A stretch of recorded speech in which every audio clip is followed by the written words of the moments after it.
Bueno, muchas gracias.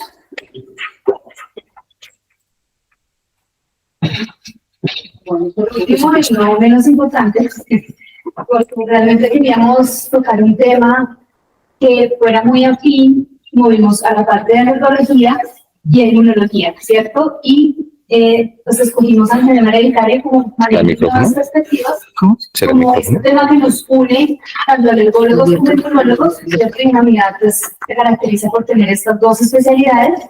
Y pues aprovechando que teníamos el fin. Gracias. Ya.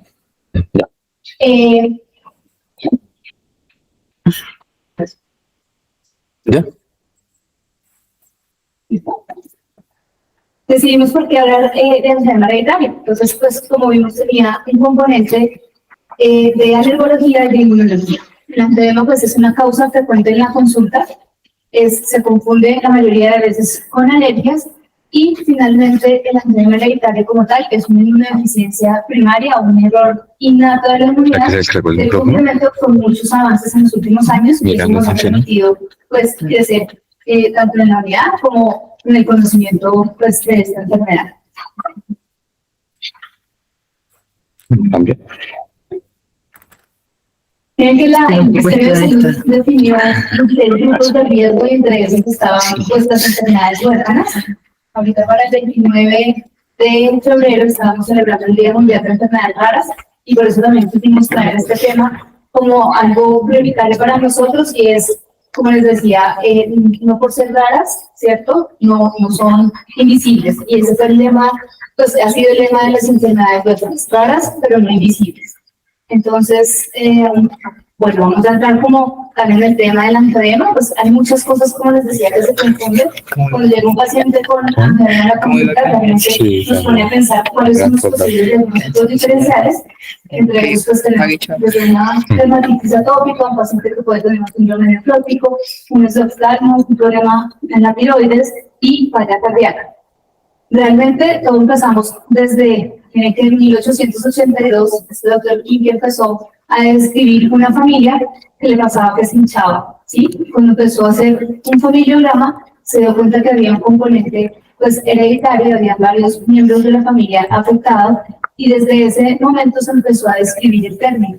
Sin embargo, este término era un término todavía muy difuso, era un angioedema angioneurótico, ¿cierto? Entonces empezó a haber como una dificultad con el diagnóstico y desde ahí hemos tratado de definir realmente qué es el angioedema hereditario. Ya hoy sabemos que, como les mencioné, es una enfermedad rara, ¿cierto? Autosómica dominante, caracterizada por episodios recurrentes de edema subcutáneo o de la submucosa, que puede comprometer múltiples órganos, desde extremidades, cara, vía aérea superior, tracto gastrointestinal, etcétera, y se caracteriza por ser impredecible, con un alto impacto en calidad de vida. Se describe como una reacción vascular de la piel, mucosas y tejido subcutáneo, lleva un incremento de la permeabilidad vascular y finalmente una liberación de mediadores vasoactivos.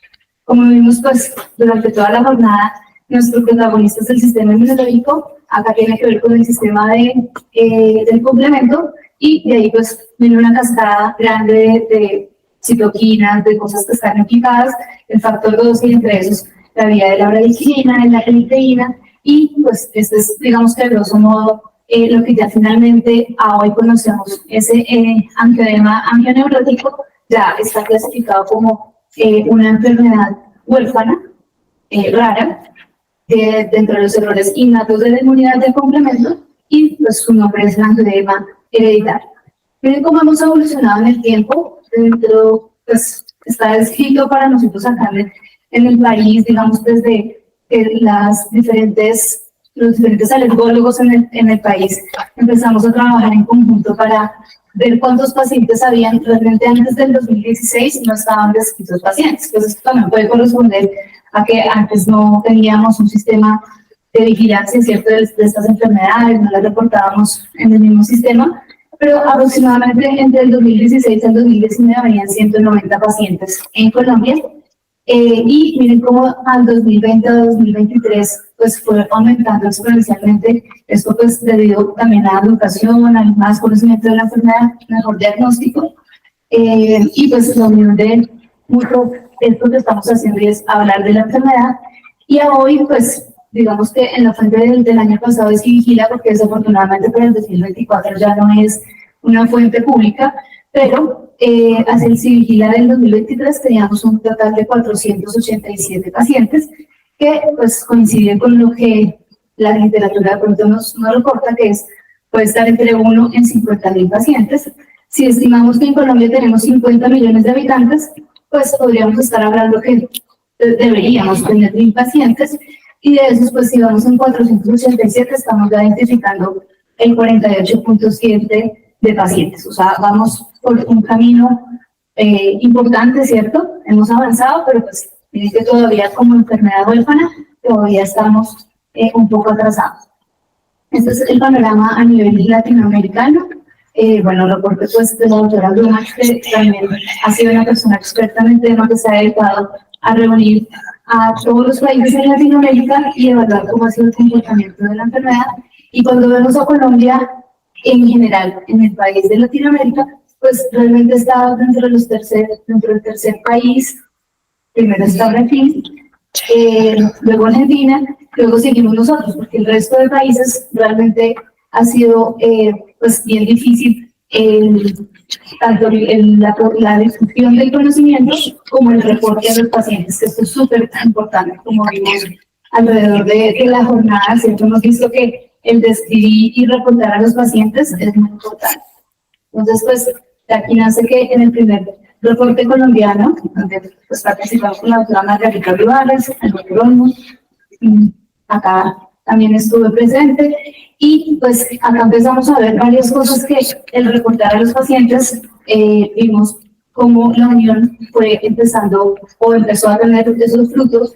Ahorita estamos pendientes por reportar este artículo que está impreso por Impress, y acá ya empezamos a medir otros factores que empezamos a ver el panorama de cuáles eran, por ejemplo, los factores estresantes o desencadenantes de la enfermedad, ¿sí? Entonces pudimos empezar a clasificar cuál era la enfermedad más dominante en Colombia, que sigue siendo la tipo 1, como vamos a ver más adelante, como se ha descrito a nivel mundial, y tenemos algunas cosas que ya pues podemos ir mirando. Por ejemplo, miren, en nuestro país como el estrés es un factor desencadenante tan importante, y por eso quisimos meter también la primera charla de cómo el manejo del estrés y todo esto también es súper importante en las enfermedades alérgicas.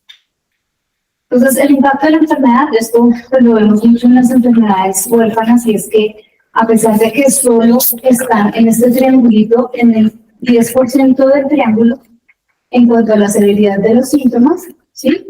Pues, digamos, es 1 en 50.000 pacientes, ¿cierto? Una porción muy pequeña.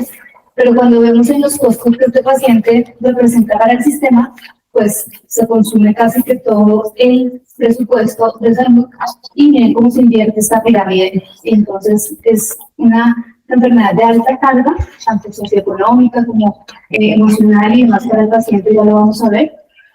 Acá se fue también un estudio que presentó la doctora Bluma acerca del conocimiento del angioedema, pues en alergólogos versus pediatras, teniendo como fuente pediatras, digamos, una representación de atención primaria, y pues tiene que siguen siendo una diferencia muy importante. Entonces esto nos hace que este tipo de temas los toquemos acá en simposios y demás, porque necesitamos seguir haciendo difusión de este tema.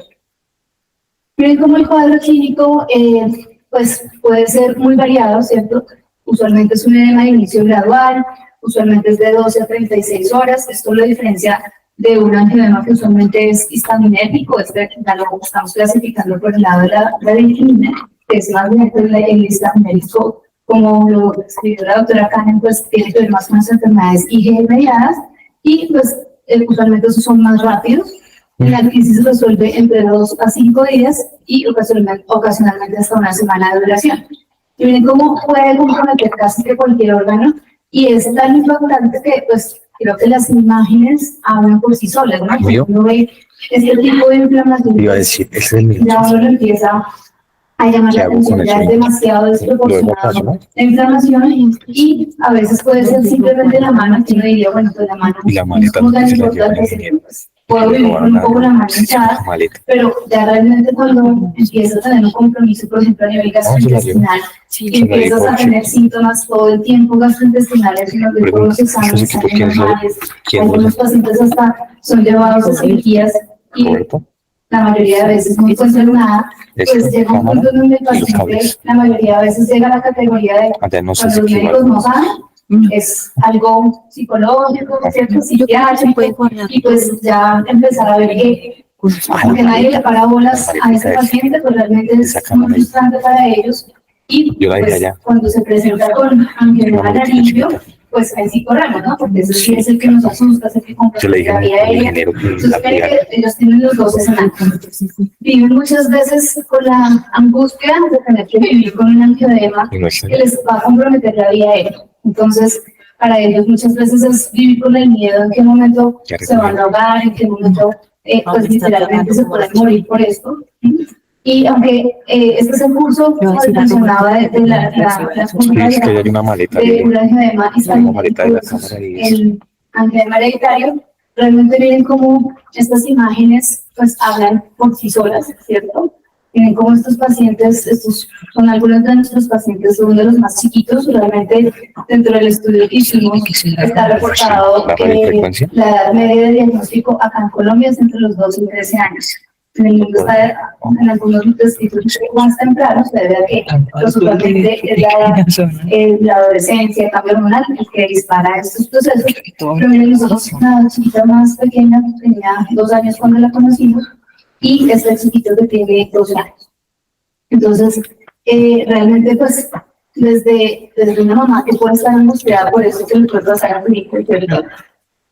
Realmente ellos, lo que vimos, y digamos que entramos en este grupo por un clúster que encontramos en Boyacá, un paciente que llegó a nuestra consulta porque se le inflamaba la mano, ¿sí? Y el niño tenía compromiso, pues, de más recurrentes, abdominales, y en ese momento, pues, el doctor no lo ve, el padre va a consulta y le dice, pues, es que a mí también me pasa que se me inflama la mano, yo soy del campo, me la paso trabajando en la tierra, y pues para él era normal que su mano estuviera así inflamada.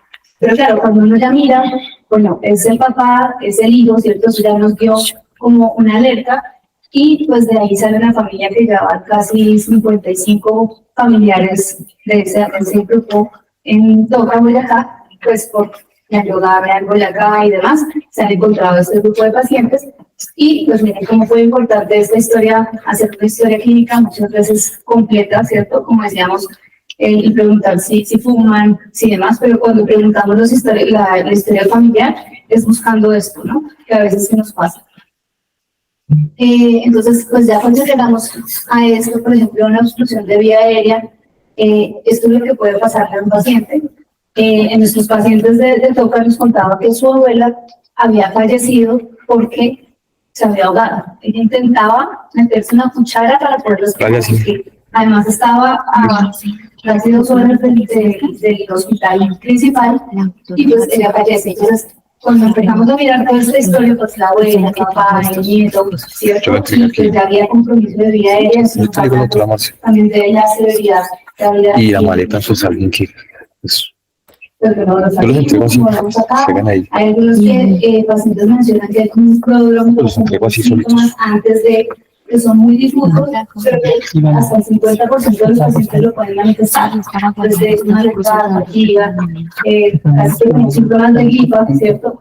Algunos como un eritema que algunos lo describen como, los confunden con la alergia, pues por eso se tarda tanto en diagnóstico. Muchas veces dan vueltas y vueltas en el sistema, porque muchas veces estos síntomas pues están claros. ¿Qué lo desencadena? Vemos que hay muchas cosas que pueden desencadenar, ¿cierto? Como vemos en esa primera parte, el estrés psicológico, el estrés es muy claro. Entonces, descanse. Pero digamos que estos pacientes viven estresados todo el tiempo de no saber qué es lo que les inflama, qué les hace daño. La mayoría piensan que es una alergia a alimentos, entonces empiezan a quitar ciertos alimentos, empieza su vida a complicarse porque ya veíamos que no puede comer y muchas veces no deben de pensar que se vayan a ahogar, ¿cierto? Entonces, pues es como una cadena que va llevando a más y más cosas. Los traumas, pues bueno, golpes grandes, sabemos que por ejemplo, jugar deportes de alto impacto pueden empeorar, pero incluso los microtraumas, hay unos pacientes, por ejemplo, como el papá de nuestro paciente, le toca, pues era el simple hecho de trabajar en el campo, y ese era el microtrauma que me generaba, y con eso era suficiente para desechar. La parte hormonal es importante, pues tenemos los anticonceptivos, el ciclo menstrual, la lactancia, el embarazo, tenemos, bueno, no muchos pacientes embarazadas, pero nos ha tocado manejar pacientes que por diferentes razones, por ejemplo, como la que vimos la niñecita, de su familia tiene primos, tiene cosas que ellos no, su sueño igual es ser mamás, pues muchas veces saben que tienen, pues al ser una enfermedad dominante, pues tienen hasta un 50% de que sus hijos salgan con esta enfermedad, pero muchos pues corren el riesgo y aún así pues sabemos que es un desencadenante de que tengan pues, más crisis. Las infecciones, medicamentos, el clima, comidas, ejercicio, como vemos, pues prácticamente que cualquier cosa puede ser, y esto pues lleva a una alta carga de la enfermedad, y pues realmente que tenemos que medir estos efectos, cómo impactan al paciente, o sea, la parte psicológica, el efecto físico que es evidente, ¿cierto? Cuando ya tienen un evento es fácil de ver esa enfermedad, pero el impacto social, económico, lo que eso implica para la familia, muchas veces dejar de trabajar, ¿cierto? Muchas veces dejar de ir a estudiar, dedicarse al niño. A veces, cuando nosotros fuimos a hacer esta jornada en Boyacá, veíamos que la mayoría de pacientes tenían mucho miedo de salir, de socializar, porque pues es su cara, ¿no? Es una parte muy visible que les impacta mucho. Y ellos decían, a mí me da pena ir a la tienda a comprar cosas, me da pena, yo prefiero no trabajar, prefiero no salir, porque realmente pues es una carga altísima y vivían con miedo, y algunos incluso, pues como ven que eran los familiares, algunos pensaban que eran incluso maldiciones familiares, o sea, era una cosa tan difícil que pues ellos veíamos personas que se aislaban demasiado, no querían salir, no querían compartir. Y son cosas que a veces no los podemos medir en términos, o sea, como la parte económica indirecta, ¿no? Aparte de todo lo que a ellos les costaba ir cada rato al hospital, donde estaban a 2 horas, por ejemplo, de ir a un centro de atención, pues todas esas cargas económicas, pues hoy en día ya las medimos. Parte de lo que nosotros hacemos comunidad, pues ya lo hemos visto, y es medir, cuantificar los síntomas, hacer minimetrías para poder medir cómo están. Hay algunos prompts que llaman, que es como las medidas de qué tanto siente la percepción del paciente antes de tener una intervención, posterior a tener una intervención, sin que el médico intervenga.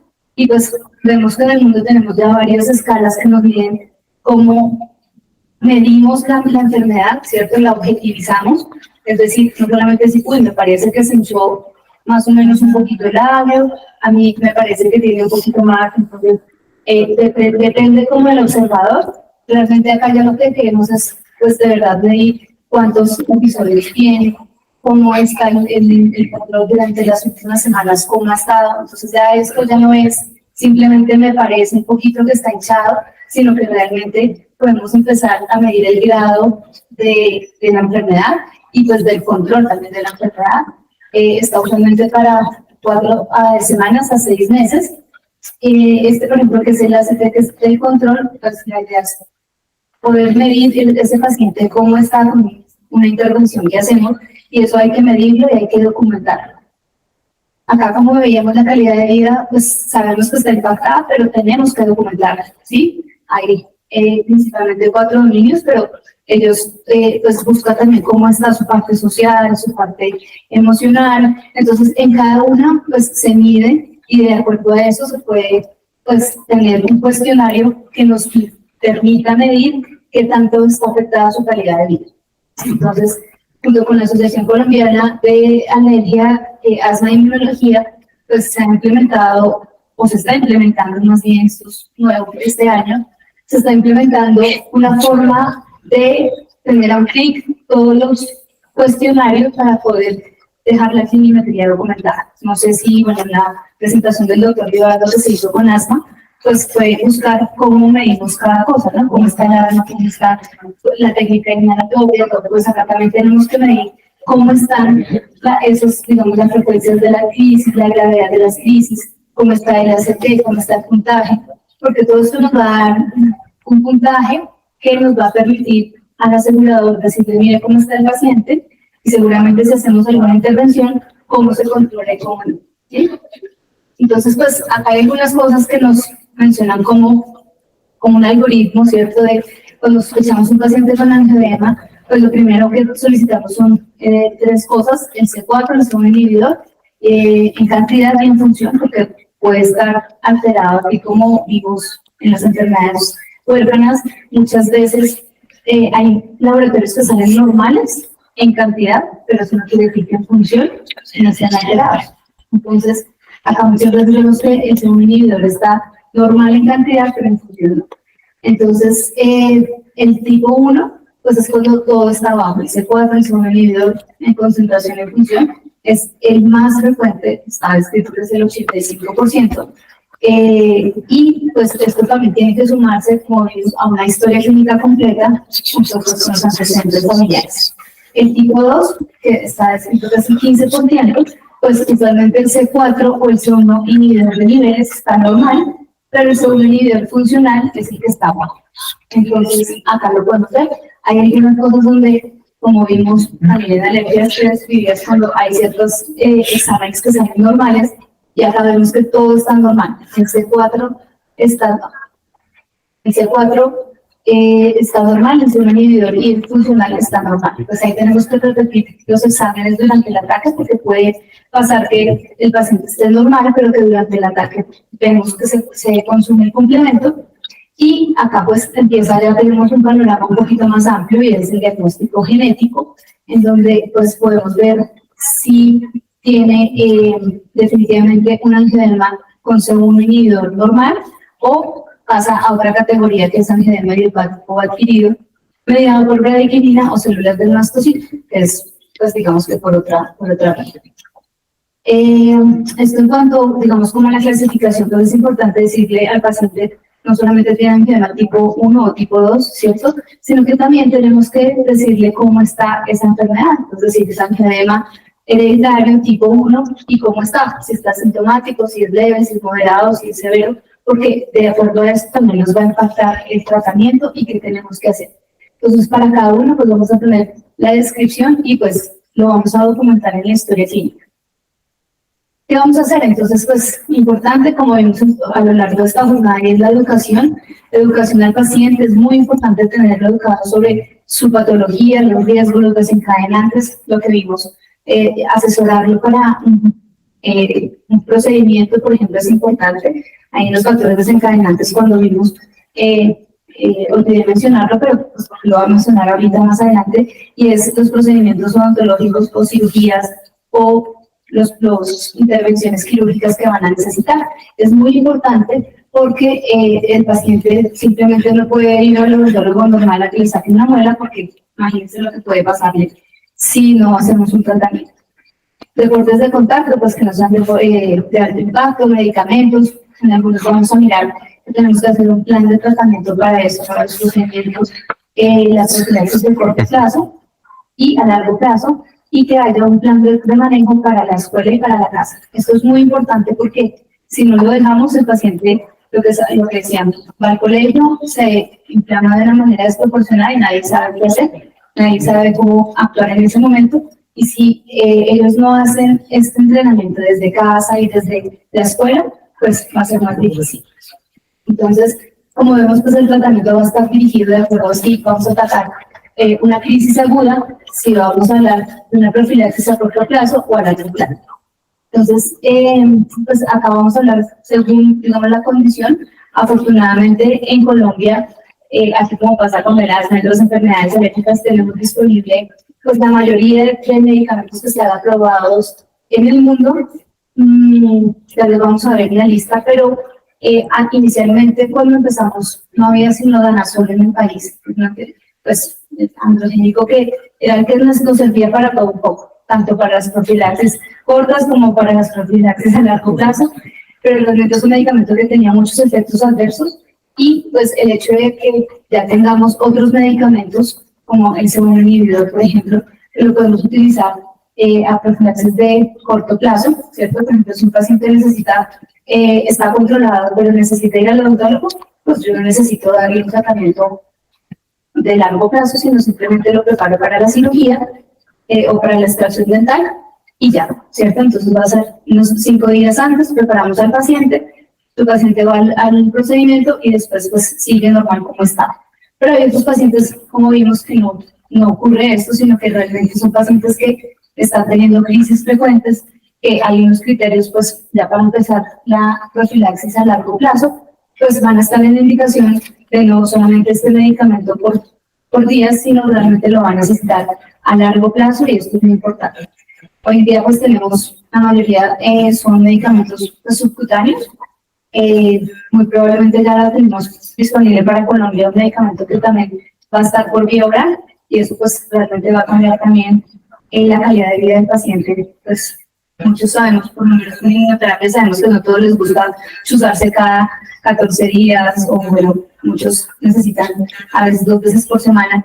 El verlos por vía oral va a ser una ventaja. Acá está pues como la lista que está aprobada por la FDA y EMA para el tratamiento y si se dan cuenta la mayoría pues los tenemos, unas flechitas en azules, pues casi todos los tenemos, pero pues estos rojitos están porque todavía no tenemos pues, la aprobación cuando están en Colombia, pero pues muy pronto, por ejemplo, el Berotrastat va a estar ya disponible como digamos a corto plazo, está pues en sometimiento de alimina y esto es el medicamento oral que va a estar para largo plazo, va a realmente impactar en el edad que está aprobado desde los 12 años, es la edad donde normalmente empiezan a presentarse las crisis, y pues la presentación, digamos que va a influir porque muchos de los niños y a los papás no les gusta chutarse, pero pues acá tenemos lo importante es que tenemos una gran variedad para el tratamiento que vamos a empezar.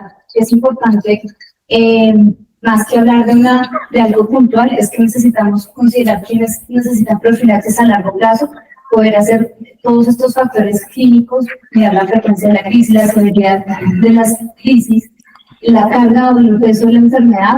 Es muy importante medir la calidad de vida, el control de la enfermedad, el acceso a la terapia, porque no es lo mismo lo que hablábamos, un paciente que vive a 2 horas del hospital, ¿cierto?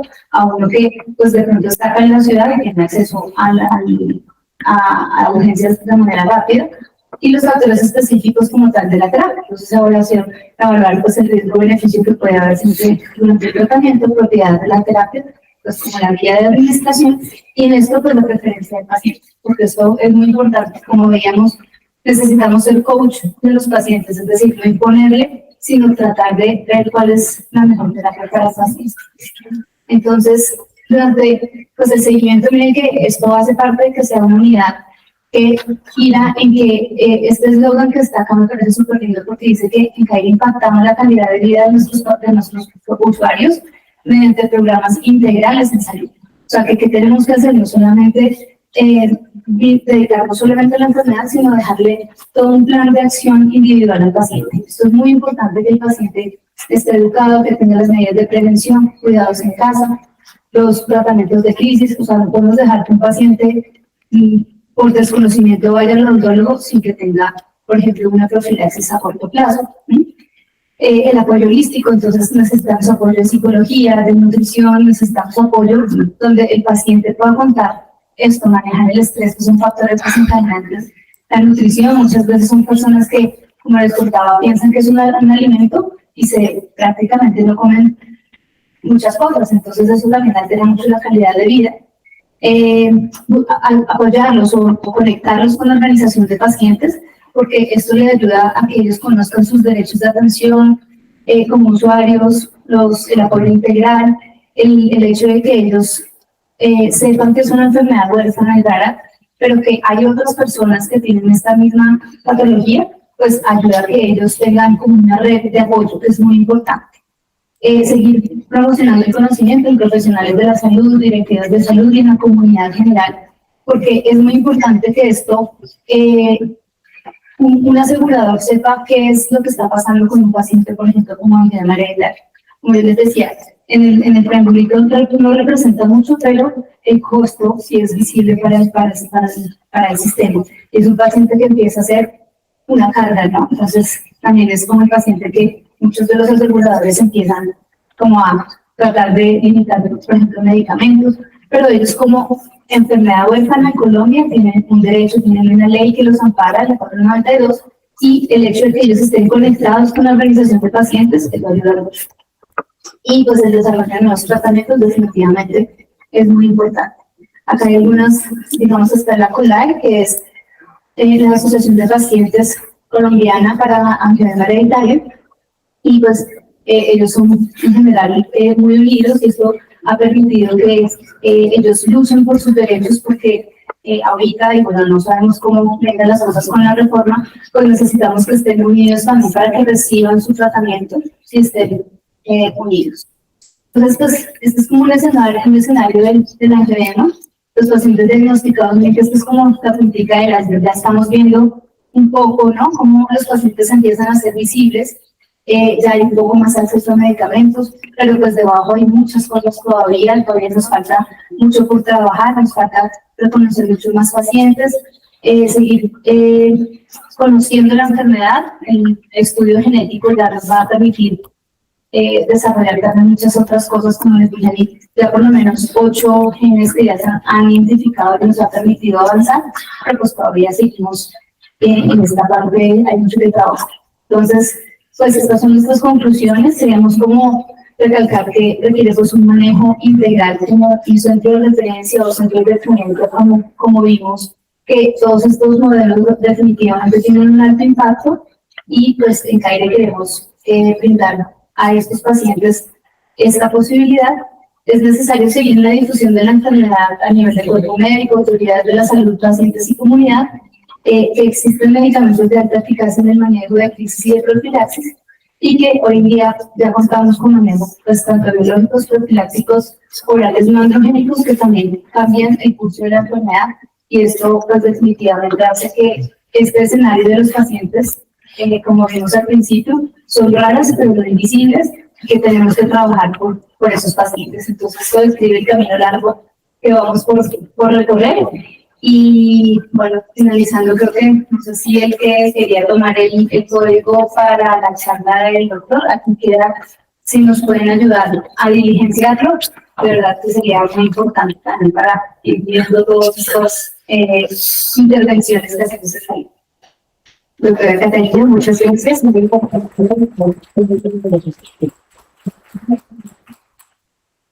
Abrimos el espacio para las preguntas, para los comentarios, si alguien tiene alguna intervención. Sí, buenas tardes. Tengo una pregunta. Tal como lo conocemos, las enfermedades huérfanas en Colombia se pueden tratar entre 5, 10 o más de 10 años en el diagnóstico. Si dejamos de contar las 5 principales ciudades del país, ¿qué tan fácil es para un paciente que no vive en ninguna de esas 5 ciudades acceder al diagnóstico y posteriormente al tratamiento? Bueno, como dices, el hecho de ser una enfermedad huérfana y es a nivel, digamos, general, el diagnóstico en Colombia está que el retraso, digamos, en el diagnóstico son 12 años. O sea, el paciente, incluso en las ciudades principales, da mucha vuelta en el sistema, muchas veces por el desconocimiento de la atención primaria, no saben a dónde referirlo, no, definitivamente los pacientes se enferman de lo que los médicos saben, ¿cierto? Entonces, realmente si en las ciudades es complicado, pues un paciente en la periferia siempre igual es difícil. Por eso creo que todo esto de seguir la educación, seguir difundiendo es muy importante, porque todavía seguimos teniendo un retraso de 10 años en estas enfermedades. ¿Alguna intervención? ¿Pregunta? Doctora Catalina, muchas gracias nuevamente al público. Gracias por participar. De esta manera finalizamos el primer día de nuestro 16º simposio institucional. Queremos agradecerles por su asistencia, por acompañarnos de manera atenta y participar en cada uno de los espacios. Por supuesto, también a los conferencistas que asumieron con el mayor compromiso de las intervenciones.